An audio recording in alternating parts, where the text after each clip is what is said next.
All right. Welcome to Dasher Sports, your college football roundup and preview of week 3. Before we get started on tonight's show, I just want to make some announcements. Thank you guys for coming out last night, watching the Mark Brooks show. If you haven't checked it out, it is up on the YouTube channel. So go check it out. We get to talk about Mark's books, Somnium and False Idols, and what he's got coming new. So be checking that out. Another announcement is we've got some great shows lined up this week. Still, we got a new show tomorrow night. I'll be with my friend Eric. We'll be doing an NFL show. So if you want to check that out, be looking for the advertisement soon. I'll be having that out here in a little bit. But that show will be tomorrow. Then Thursday, we've got the Red River football show with me and Vern. So be checking that out. That's where we cover the Big 12. Not just all football. We just cover the Big 12 and we make our picks. So be watching for that. And this Saturday, I decided to do kind of a impromptu show for the OU Nebraska rivalry game. So 10 o'clock, I'll be live on Facebook. All you Sooner fans, all you Cornhusker fans, come out, share some of the memories of one of the greatest rivalries before it got split up. Come share your thoughts and how you think this game will be and things of that. But we'll get onto that in a minute. So without further ado, we're going to get into the college football show. We had winner of last week. Last week's picks was Joel Hunt.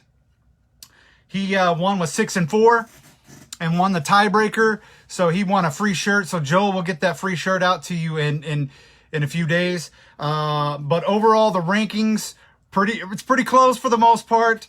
There's one person not so close, but we'll get to that here in a minute. All right, leading the pack, we got Chris Price at 12-8. Clay Thurston, Joel Hunt, and Jason Newman are all tied at 11-9, one game back. Kathy Gallagher and Brian Pollard both at 10-10, sitting at 500, just 2 games out. Mike Rucker, Steve Jones, and myself at 9-11. What apropos for the weekend and everything, but and bring up the rear, Chief Timothy O'Lynn, sitting at a 7-13, 5 games out as of right now. So that's your weekly standings. We got the picks this week, so make sure that you get them in. You'll have until Friday at 8 p.m. to get your picks in. So be watching. And another announcement that we have, the shows, after I've done them live on Facebook, as soon as I've uploaded them to YouTube, will be immediately deleted. So the only place that you'll be able to catch them will be on YouTube. So if you have any questions, let me know. All right, what a week in football. There was some doozies, some crazy games, some tight games, and it's still a week of contenders and pretenders. Now, seeing some of the games, again, I'm not sold on OU. I am not sold on Oklahoma. I'm sorry. You played Western Carolina. That doesn't show me anything. Had a few people over the weekend saying that they're tired of some of these, and I call them, they're gimme games. I get it. The smaller schools make millions of dollars to help their programs. I understand that. But is it really helping their program? Is it really? When you get dismantled 76-0, or you got West Virginia playing Long Island University. I never even heard of them until West Virginia played them this week. Is that really helping those kids? I mean, I understand, and if that's what it is, but it's a gimme game, and it doesn't do anything other than let your backups play. I've said this for years and years and years, and I'm going to stand by it. I don't like it. I hate it when OU does it. I hate it when the other teams do it. I hate when I watch Alabama play the Citadel. I hate it. I don't like it. I don't agree with it. I think, and I get it. I understand that it helps those smaller schools. It gives them some money. It does. But in the long run, watching them get dismantled 76-0 is my opinion, is just a waste of football game and a waste of time. Now, yes, I was hooping and hollering all over Facebook about the score and Boomer Sooner this and Boomer Sooner that. I get it. But in the long run, I don't like these gimme games. Oklahoma State does it a lot. Texas does it a lot. Oklahoma does it. I'm just tired of it. So Again, I didn't see anything out of Oklahoma and West Virginia. They're getting ready to play each other. Didn't give me anything. So with that being said, I'm going to give a little sweet pig. What about Texas? Is Texas ready for the SEC, folks? Let me know what you think. Is Texas ready? I picked them. I just thought they would go in and handle Arkansas. I'm not saying Arkansas is a bad team. Not at all. I like the Razorbacks. I'm glad to see that as soon as Oklahoma and Texas move to the SEC, maybe this will be a rivalry, a three-way, four-way, even with Texas A&M. Maybe there's some more rivalries coming down. And yes, Chris, that was an Arkansas beatdown if there ever was one. There was no identity. They went from being week one, the best team in the Big 12, and we'll get more into this when Vern and I talk later on. I just want to talk a little bit about it. But they went from being the biggest, the best team of week one. Texas, man, I just thought Texas is coming to rule the Big 12. And they had no identity. I don't know if the quarterback, and I know that and Sarkisian came down today. They're changing quarterbacks up. Maybe that's what it is. But yeah, Clay, you're right. They got whooped. And when I mean, are they ready? I feel like they're ready. And but we heard all the jokes all week long or weekend long that, Texas is not ready for the SEC. They're going to come in. They're going to get destroyed. This didn't do anything to help that case. In my honest opinion, this didn't do anything to help that case. And again, that could have just as easily have been Oklahoma. And I get it. I'm not picking on Texas. It could just as easily have been Oklahoma. So they need to be ready. And I said this from day one when I started doing college football. Texas and OU need to watch their butts because all these teams are going to want to prove that they're not ready for the SEC. Tulane almost did it. Hell, Tulane, in my opinion, did it. We were not. That is not how we want to go in and play in the SEC. So with that being said, let's talk about a few surprises that Ohio State. I was talking to Matt Campbell over the weekend. We were doing some jogging back and forth on that. And I don't even know where Ohio State's defensive line was. Ohio State did not show. The offense was great. I'm not going to bag on the offense that they started off slow, but they looked great. And then Oregon's defense kind of sputtered there at the end too. If it's not for an interception late, Ohio State might have tied that up. I'm just saying, but that defense was not there. That defense got, Minnesota showed up that defense. Minnesota showed up that defense the first game. And yeah, you're right. The Ducks wanted it way more. They did. They came in. They were prepared. I don't know if Ohio State overlooked them.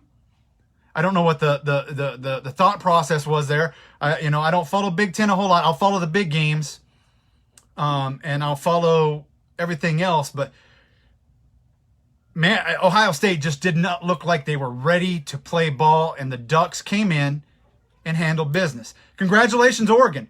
I'm still not sold on them a little bit. Like I said, at the end, they almost sputtered. They almost gave away that game. So I'm not quite sold on them as the best in the Pac-12. Speaking of Pac-12, USC fires their head coach today. Clay Helton fired from USC after an embarrassing loss to Stanford. And I even picked USC. I really thought USC was going with that one, man. After the way Stanford played against Kansas State, I really thought USC had that. But my question is, was it too early? Is it too early to fire him? What do you think? What are your thoughts? There's probably going to be an interim coach. I've already seen or heard list of who they want to come in to coach. Bob Stoops being one of them on the short list. Yeah, not going to happen. Who wants to go to USC right now? Who wants to go to USC? Yeah, USC used to be a great program, and I'm not bagging on it, but who wants to go there now? Anybody? I mean, would anybody leave their good jobs right now to go to USC? Nobody. You're right, Chris, nobody. So I don't know if it's too early to fire him. I get it, But if that was the case, if your job was already on the line at the beginning of the season, why didn't you just change it at the beginning of the season? Why did you let him go 2 games in? Now you got to pay him $15 million a year for another 3 years on his contract. And this was a school that had to cancel volleyball and had to cancel other sports because they couldn't afford it. But you're going to pay a coach $15 million because you fired him. I don't get it.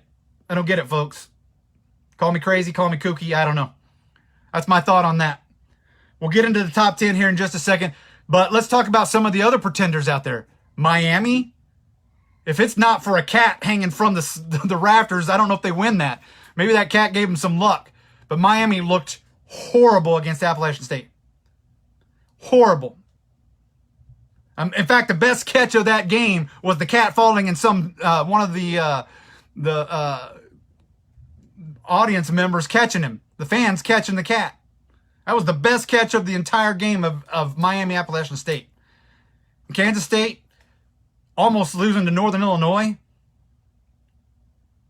I don't know. I mean, they pulled it out there at the end, but there's some pretenders, guys. Florida State, don't even get me started. Harshman, if you're watching, if you watch, I'm sorry for your Seminoles. They went from being, holy crap, I think they can beat Notre Dame, to losing to Jackson State. I don't know if that team's got it. And I don't know if that even, that losing to Jackson State. When you're supposed to be the better team, I'm not taking don't get me wrong, I'm not taking anything away. Yeah, they won on a Hail Mary. But that's why they call it a Hail Mary. So, I don't know. I don't know. Clay Thurston says, honestly, I don't think Manny Diaz is a good head coach. He struggled big time at Texas and hasn't been the same since. Agreed. Yeah, he struggled big time. Big time. Let's get into the top 10. I got our new top 10 this week. Oh, thoughts on, I can give you a little bit. I still think Iowa State is a contender. I've called from the Chris Parker asked thoughts on Iowa State game, and is ISU still a contender for the Big 12? Yes, absolutely. I think Iowa, and once I get in here to my top 10, you'll understand. But from the minute I picked my top 10 from the beginning of the season, I had Iowa as a dark horse. I picked Iowa from the beginning to maybe even upset and beat Ohio State. And I think Iowa right now is the best team in the Big Ten. So I don't give any, I'm not downplaying Iowa State loss at all. I picked Iowa to win that game. And Purdy just had a bad game. And that's what turnovers do to you. Turnovers hurt you, and that's what hurt. And Breece Hall just didn't have a good running game. He just didn't have it. So yeah, I think once Iowa State gets into the Big 12, they're still a contender because we know what the Big 12 has. It was a good game. It was a really good game. But hell, if you want to talk about it, the best 3 teams in the Big 12 aren't even in there yet. The best 3 of the weekend, Cincinnati, BYU, and Houston. They're getting ready to be in the Big 12, but they were the best teams over the week if you were counting them in the Big 12. Because again, I'm not sold on Oklahoma and West Virginia playing gimme games. That's me. Like I said, Vernon and I will get more into that on Thursday. So for my top 10, coming in at number 10, I got Florida. Florida Gators, again, haven't been tested yet, but that's coming up this weekend, folks. Gators, Bama. I'll get more into that here in just a minute. Coming in at number 9, I got Penn State. Are they for real? Is Penn State for real? I don't know. They've had a couple good games. A fluke there in Wisconsin, and they lose. Some bad luck went Wisconsin's way, and Wisconsin wins that game and not Penn State. So is Penn State real? I don't know. We're going to find out again this weekend. Some great games lined up this weekend. Penn State versus Auburn. We'll see. Coming in at number 8, Texas A&M. Holy. Did you show up against Colorado, Texas A&M? Because you didn't win that game until the last couple of minutes in the fourth quarter. Colorado's leading the entire game 7-3. And you win it on the last couple of minutes. Are you for real? Are you the same Texas A&M I thought you were 3 weeks ago when I picked you to be one of the dark horses in the SEC? Not playing like that, folks. Texas A&M, you dropped on me. You dropped. You're down to number 8. Number 7, I got Clemson. They had a good rebound game. And as a rule, I really dislike putting a one-loss team in the top 10 this early in the season. But Clemson looks good. They had a great rebound game. I still think they're the ACC champion. Yeah, and A&M, you're right, Clay. A&M, their quarterback is out for a few weeks now. So I don't know. They're going to have to find an identity quick. They need something. They need something because that should have been a blowout by A&M over Colorado, in my opinion. And again, this is just Dasher's opinion. I'm not no sports guru. I'm not sitting on ESPN. I'm not sitting on talk radio. I'm sitting here in my room with a bunch of pops behind me talking to people on Facebook. So, but that's my opinion. A&M should have destroyed them. Coming in number 6, I've got the best team in Ohio right now. And I said the best team in Ohio right now, Cincinnati. That's another team getting ready to move to the Big 12, and they had a great... So, heck, that's 4 teams that are getting ready to go to the Big 12 that are just played better than the regular Big 12 teams. Cincinnati, number 6. I still think they're a shoe-in for New Year's 6, and they could be a Cinderella and knock somebody out of that top 4. Watch them. Coming in number 5, I got Oregon. That was a great game like we've already talked about. I've got Oregon at number 5. I don't know if I'm sold on them yet. I said that a couple weeks ago. I've talked to Matt Campbell about it. I don't know if I'm sold on Oregon. So, their defense was a little lackluster there at the end. And I know they were missing a couple of big stars on defense. I do. And I don't take anything. They played hard. They played strong for the majority of the game. But like we talked about with OU last week, you've got to play 60 minutes of ball. You cannot let up, no matter what. 60 minutes of ball, both sides of the ball, you got to play. But hats off to Oregon. They might be the real deal. But I'm still pulling for Utah, and I don't know about UCLA yet. We'll find out. Coming in at number 4, Oklahoma. Again, just like I said, just because you beat up on Western Carolina doesn't make you a top 3 team. And I don't even know if it makes you a top 4 team. But I'm still not sold on Oregon, so that's why they're there. Oklahoma, you got something to prove this weekend. Yeah, Nebraska's down. Nebraska is down. I don't know if they're not the same Nebraska from Big 8 and early Big 12. They're not the same Nebraska from Big 8 and early Big 12. You've got to play 60 minutes of football to beat Nebraska. Let me ask you this, though, and I'll ask it again on Thursday, but let me ask you for the ones that are watching. Kind of like with Clay Helton from USC getting embarrassed. If by chance, and I'll get to your question, or I'll get to your statement here in a second, Chris.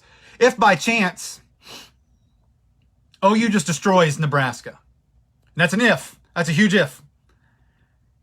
If OU dismantles Nebraska, is Frost gone? Give me your thoughts. Let me know in the comments.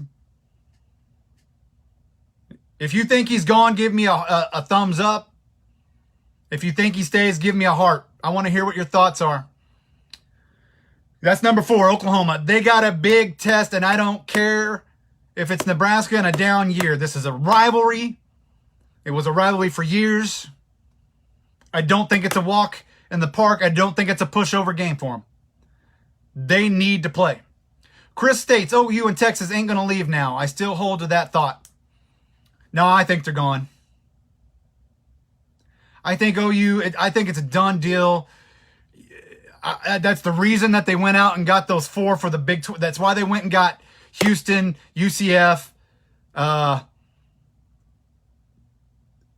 BYU, and Cincinnati. That's why they went and got them. They already know it's a done deal. I think they're gone. But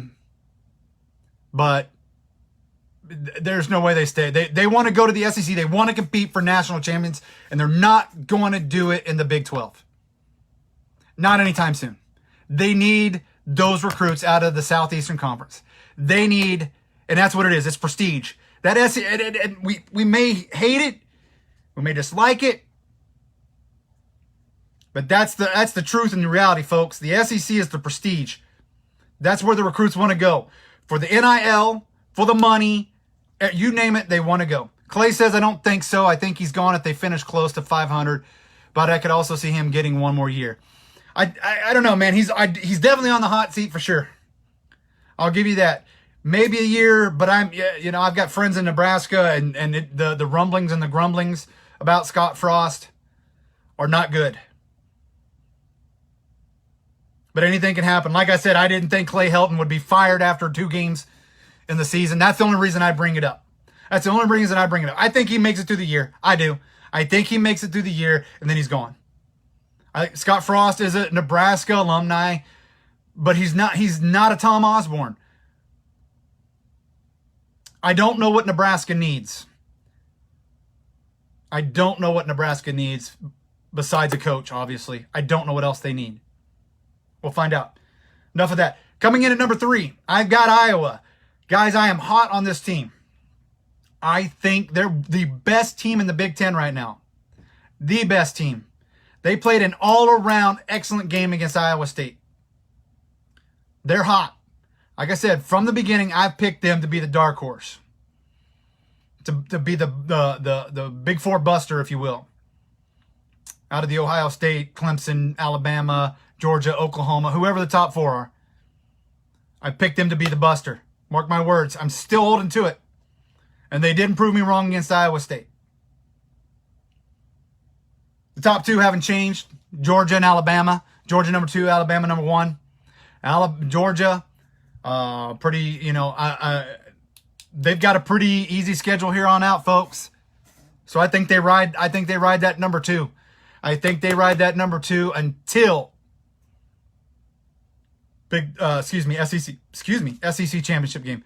Georgia's going to ride that number 2 unless we get a wild game in Florida and Alabama. That is the big game of the week, and we'll get to that. But Alabama, Florida, I don't know. I thought nobody could beat Alabama. Then I watched highlights of Alabama and the game they played.